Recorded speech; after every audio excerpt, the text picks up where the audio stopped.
Could Iraq be pulled into a conflict between the United States and Iran? Iraqi leaders are caught in the middle as the US ramps up its rhetoric. What's needed to reduce the tension and prevent war? This is Inside Story.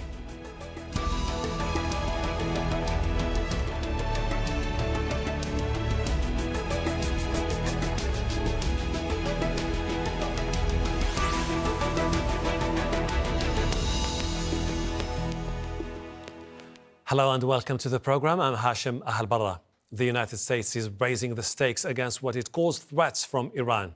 President Donald Trump is sending an extra 1,500 troops to the Middle East, and he's bypassing Congress to sell billions of dollars of weapons to Iran's rivals, Saudi Arabia and the United Arab Emirates. Iran's neighbour, Iraq, is vowing support and offering to mediate, but at the same time, Iraq is wary of straining relations with the Americans. Rob Mattison reports from Baghdad. If Mohammad Javad Zarif came to Baghdad to clarify where Iraq stands in the ongoing tension between the US and Iran, Iraq's foreign minister seems to have given him an answer. We are against the unilateral measures taken by the US. We are standing by Iran in its position, and God willing, we can play an intermediary role between the parties if necessary. Iran's foreign minister has proposed signing a non-aggression pact with Gulf neighbours, but Iran says it will take action if necessary.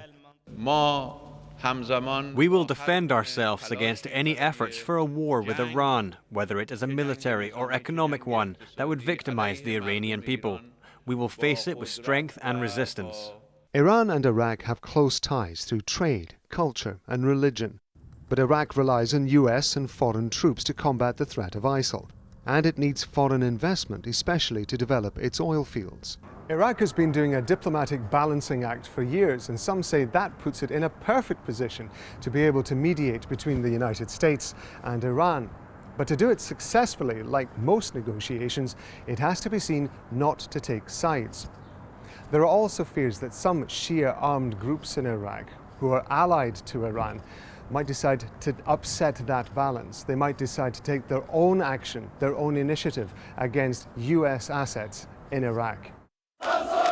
Iraqis filled Tahrir Square in the heart of Baghdad on Friday, demanding that their government put Iraq's safety first and that their country should be at the center of talks to find a solution. Iraq has become a bridge where meetings have been held at the Iranian embassy with European diplomatic missions. And it's taken the decision to start talks with moderate countries affected by the situation, to lobby the United States and Iran to try to extinguish the fires of war. Iraqis may need more evidence to convince them that they won't be dragged into an unwanted conflict. Rob Mattison, Al Jazeera, Baghdad.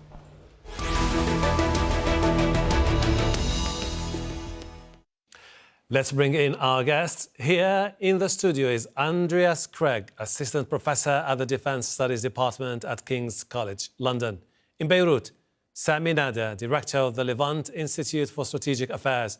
And on Skype in Lancaster, Robert Gutsche, Associate Professor at Lancaster University. He's edited and written books on the US politics, including the Trump presidency, journalism and democracy. Welcome to you all. Andreas, is the military build-up a sign of an imminent war? Is it just a classic example of gunboat diplomacy? Yes and no. I think it's part of Trump's weird maximum pressure policy, which is about, how he's driven any of his business strategies before becoming president, which is basically putting maximum pressure on clients and then forcing them to basically give up and then come to the negotiation table.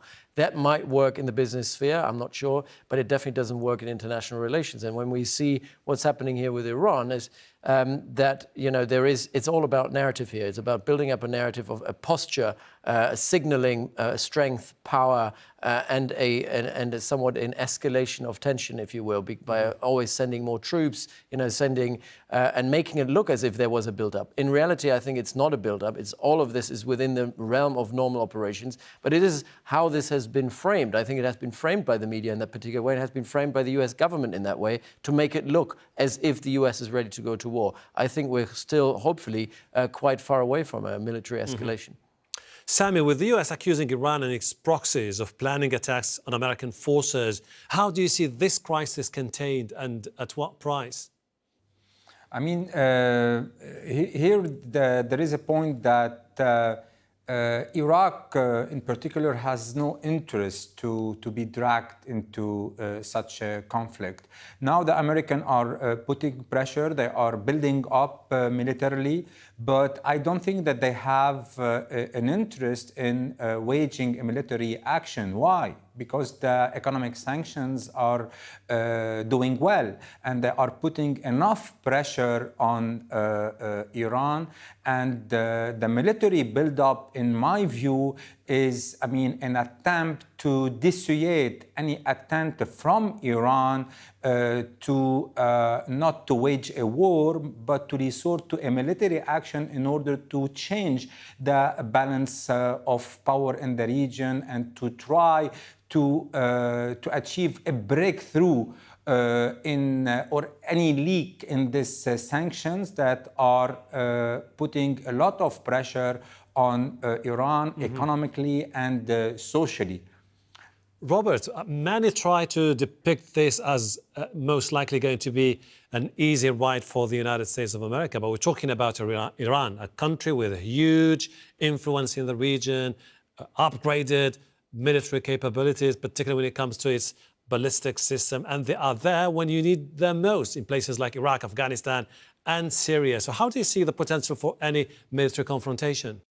Well, I mean, part of this, this has a history of how the presidents of the U.S. have treated the Middle East as being its own playground for military testing, selling of goods, and really creating an other that does shape, as your first guest said, a narrative of us versus them. Donald Trump's, quite frankly, I think more interested in how this plays out in the media spotlight, what the images look like and what his rhetoric is that probably creates some chuckles back in the United States for his supporters. He's more interested in the 2020 presidential election and bringing that to his side, which is probably a great likelihood here, than he is about altering any of the past procedures and processes of the U.S. government, which has been to maintain tension in the Middle East. So I don't see this going to a massive war because of somebody making a mistake on the ground here of the high tensions, but I do see it possibly happening based on the rhetoric that's being thrown back and forth across the oceans. Andreas, common sense says that there is no indication of a massive military confrontation, but mistakes happen in between. Absolutely. An incident can trigger a massive confrontation. Yes.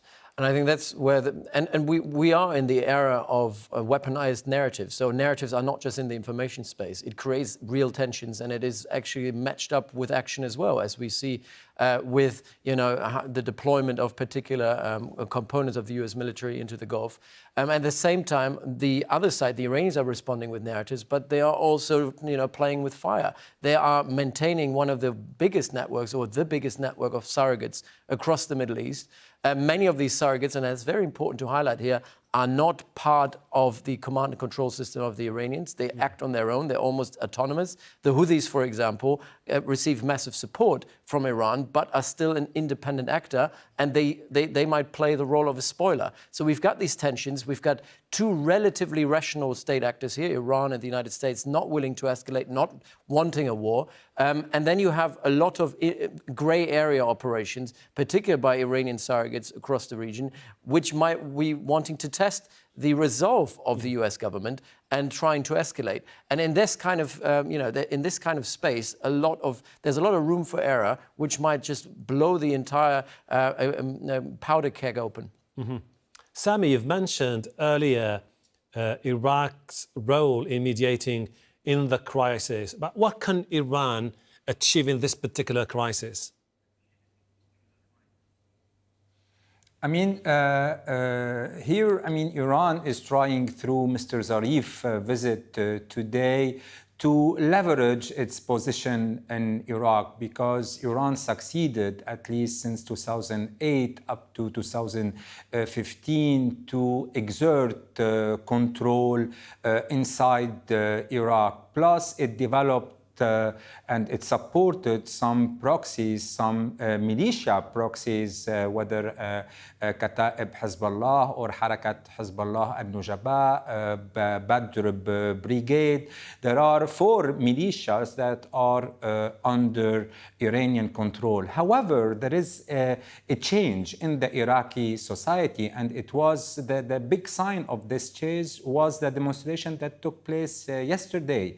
Today, there is a big swath of the Iraqi population that refuses the meddling of Iran in their affair, and they want peace, and they want to distantiate themselves from not only from Iran but from the Washington as well. The leader of this protest of yesterday, he's a staunch enemy of Washington, which is Muqtada al-Sadr. So there is a growing movement inside, a growing mood inside the Iraqi population that they have paid enough the price of others' war, and they want peace, and they want to distantiate themselves from this conflict taking place between Tehran and Washington. Which brings me to ask Robert this question about the irony of suddenly having Iraq passing on messages back and forth between the US and Iran. What can the Iraqis achieve when they are partly beholden politically to the Americans, but at the same time beholden to the Iranians?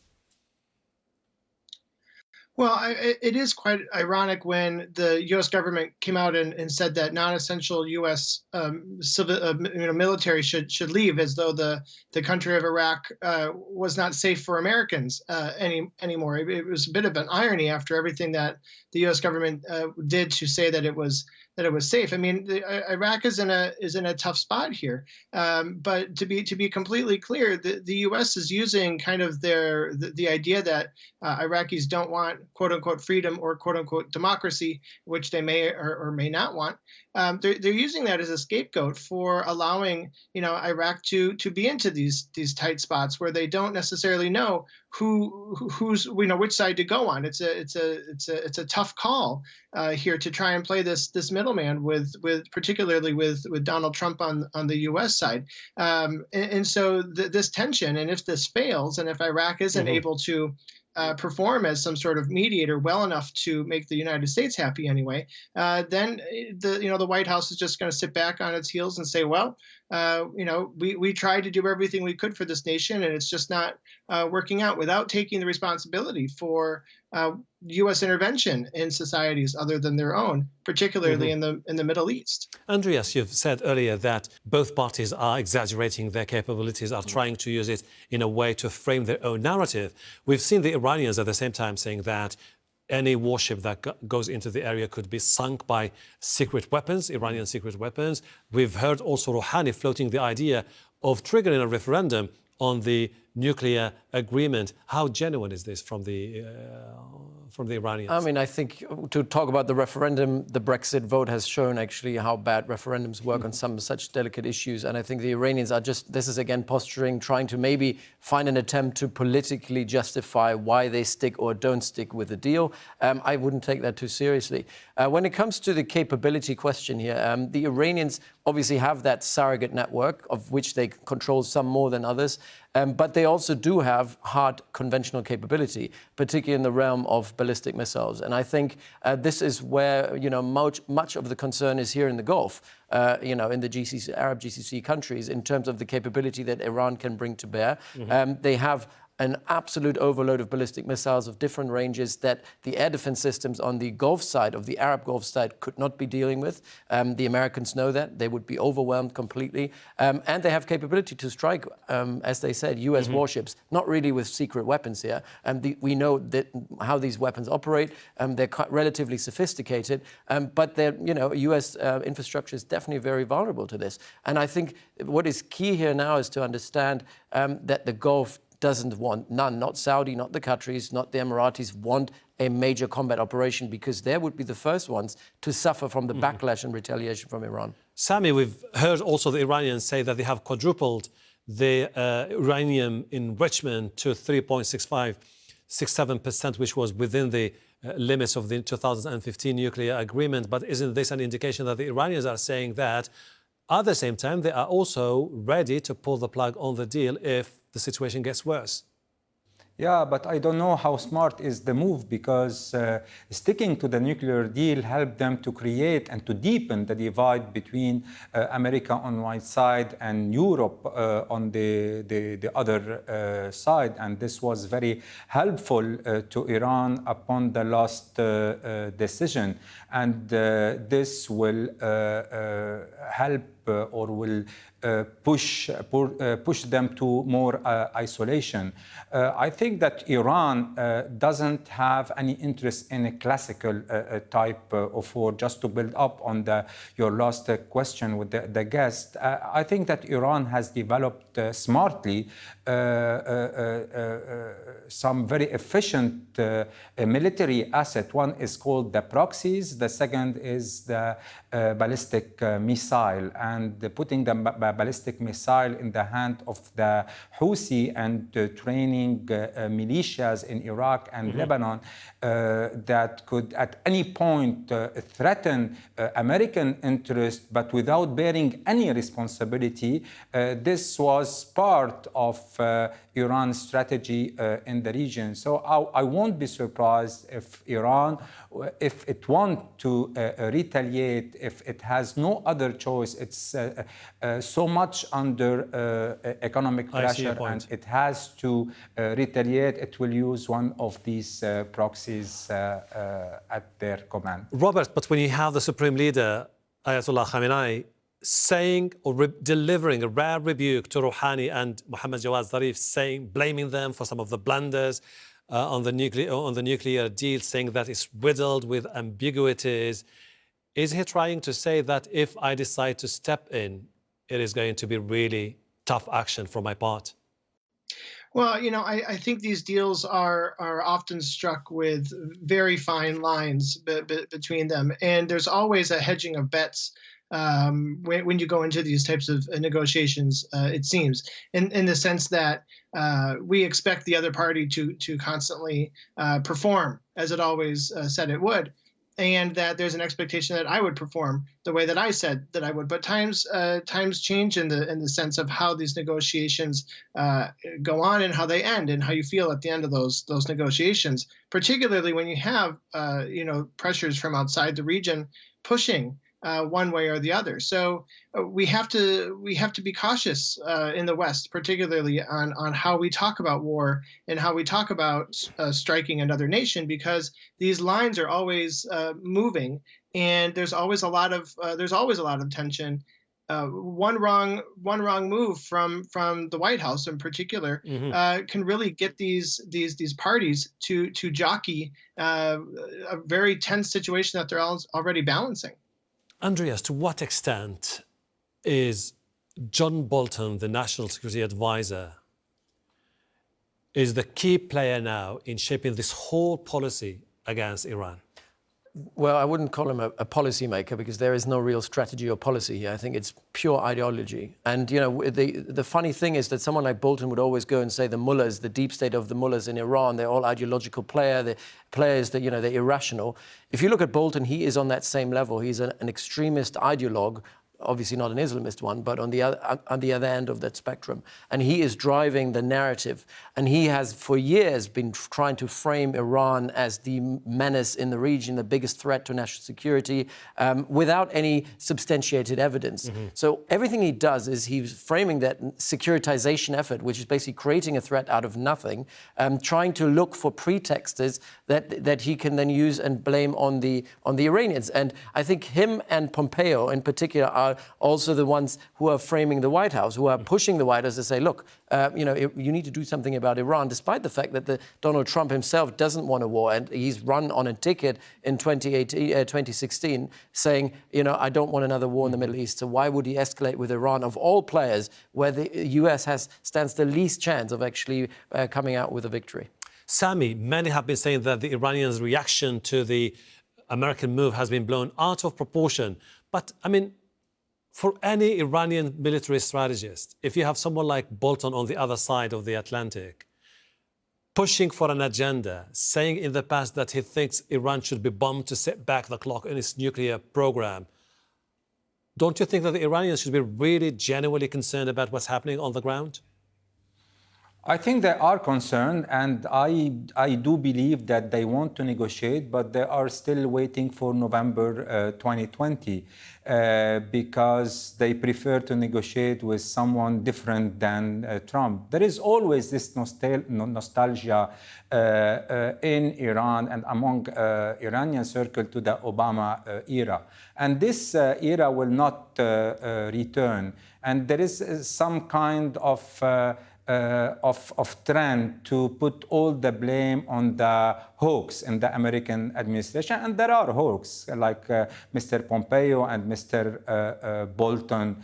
However, this doesn't, justify Iranian behavior on the ground. The fact is, during the last year, the war on terror eclipsed the problem with Iran. Now that the war on terror is over, all the lights are shed on Iranian behavior. That's creating problem among the Arab region, among regional power, with Israel, even with Turkey, that is a member of the Astana Club.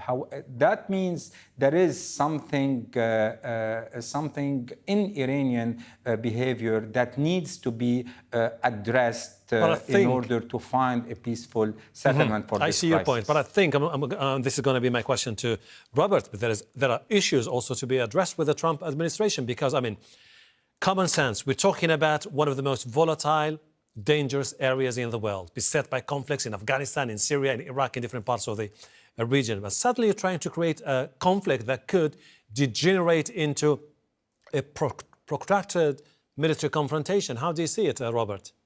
Well, the really scary part here is if this is a Donald Trump play at the short game, in the sense that a Republican candidate would do much better as a wartime president. And certainly you mentioned that Donald Trump has said he hasn't wanted to have a war across the seas, but we are seeing an escalation of the militarization of the southern border of the United States and using tear gas on children, militarization of that southern border. So, at the same time, he says he wants to have some sort of peace. That certainly doesn't mean everywhere. But, so the short term here would be that there is some sort of military escalation where he can fly across, meet with troops, secure that part of his vote.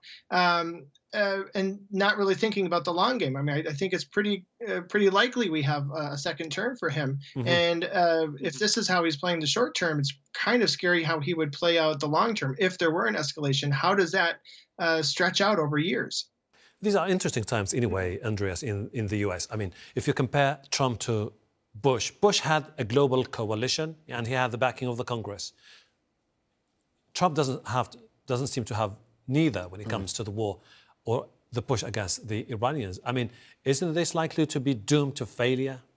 Absolutely, and that's why I'm saying we are still hopefully very far away from a military escalation here, because none of the components that the Bush administration could rely on in 2003 are given. We don't have the pretext of 9/11 that could be blamed on the Iranians. We're having smaller pretexts now here in the region that are still not conclusively attributable to the Iranians. And the problem is that even the entire administration, Trump, is not behind this move. It's not like they speak with one voice. The American people are in majority against this military escalation. There's just people on the fringes, extreme fringes in Washington that are pushing that line. And I don't think that they have the kind of leverage to push a president like Donald Trump into the war zone if he refuses to do so. Unfortunately, we're running out of time, but it would be interesting to see how this crisis unfolds in the coming days. Andreas, Kreig, Sami, Nader, Robert, Gutsche, thank you very much indeed for your contribution to the program. And thank you too for watching. You can see the program again anytime by visiting our website, aljazeera.com. For further discussion, go to our Facebook page. That's facebook.com/AJ Inside Story. You can also join the conversation on Twitter.